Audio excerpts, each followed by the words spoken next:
Evening. My name is Harold Mendelson, and I am a PhD student in Liberty University, and this is to cover the History 705 B01 fourth week assignment.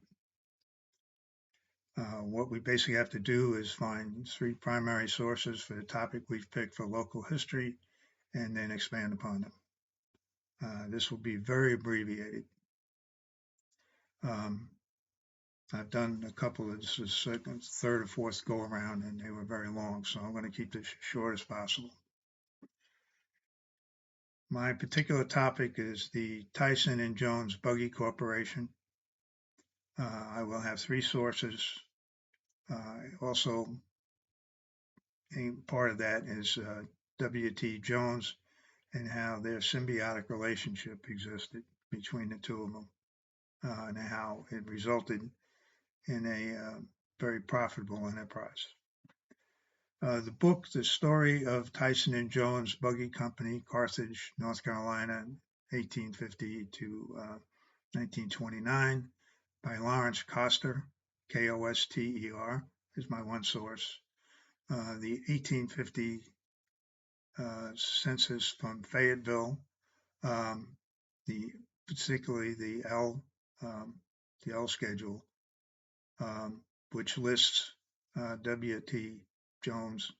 I believe that L listing was reserved for emancipated and free blacks. In that time period, if you had any black blood in you, you were black.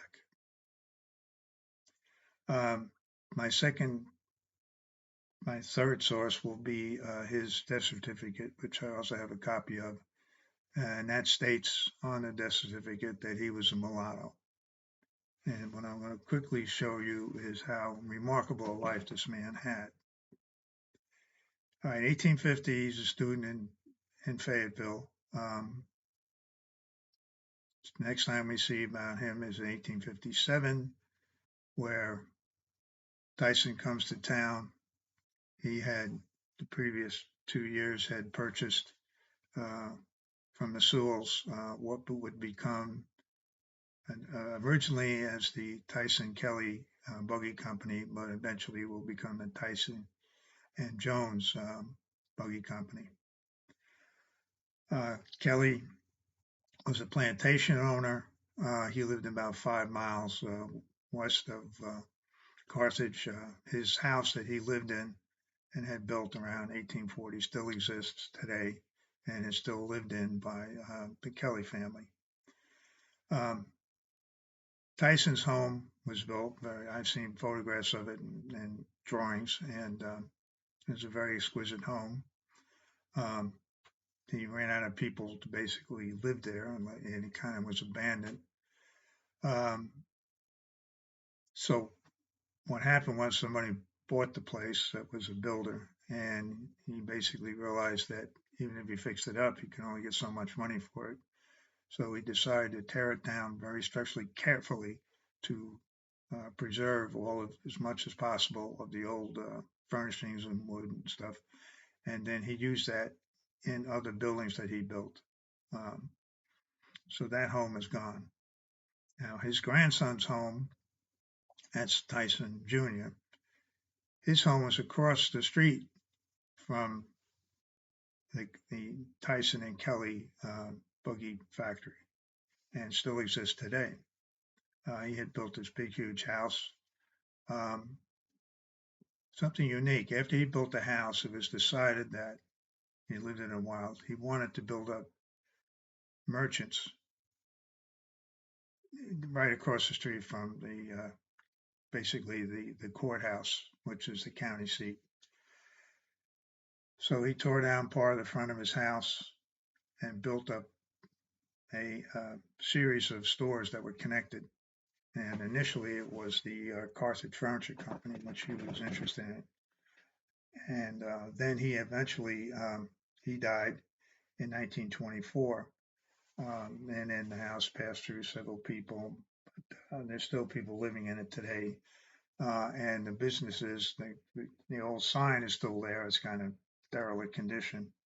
but it's now all occupied by various stores, and you can get into the house through these stores, or at least one of them. The W.T. Jones home, which was built in 1880, that is today a bed and breakfast and has been so since the 1970s. And the current owners purchased it in 2015. The owner who had discovered that W.T. Jones was half black, um, basically she was suffering an ill health, which was eventually terminal. And so she had sold it at a discount. So they made out pretty well on that. They had a good deal. They spent a lot of time and effort to cleaning up the place. And that is just fantastic. I had a tour of the place. Um, they've done a remarkable job. Now, as far as the company, uh, what happened was after Tyson Jr. died, I went through a series of people who owned it, and they wanted furniture companies and truck bodies and so on like that. And in 1929, after the stock market crash, it just went out. So the person that owned the building couldn't keep up with the payments and so forth, and so it was basically sold at auction. And a number of companies during the 30s tried to make a go of it, doing different things, storage, lumber yards, that kind of things. Maybe even trying to sell some furniture here and there, but that didn't go well either. World War II, it was reopened. The person that bought it last, he used it to store cotton bales, which were used by the military to build uniforms and other cotton things. Their web equipment and stuff, rifle slings. After the war ended, that he also made netting, camouflage netting. And after the war, it just that was obviously not needed anymore. Companies came in and tried to do the same thing again, turning it into storage, lumber yards, try to make furniture and stuff, and all of that didn't really go well. In 1972, the last owner kind of just called it quits and said, "I'm done. I'm not even going to try to sell it. I'm just walking away. I'm abandoning this location." Cleared it out. A couple of years later, there was a big fire, and all of the buildings except for the old office were consumed by the fire. We had fire companies from basically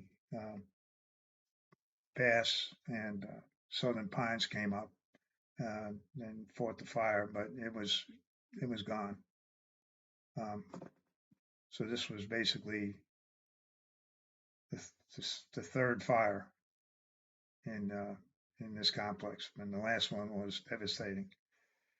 So today, what you see is after the fire, the walls that were remaining were dangerous, so they had to knock and literally level everything down. And after they cleared the rumble, they turned it into a parking lot. The new building, a few things they tried. It was antiques and other things, and it just didn't go anywhere.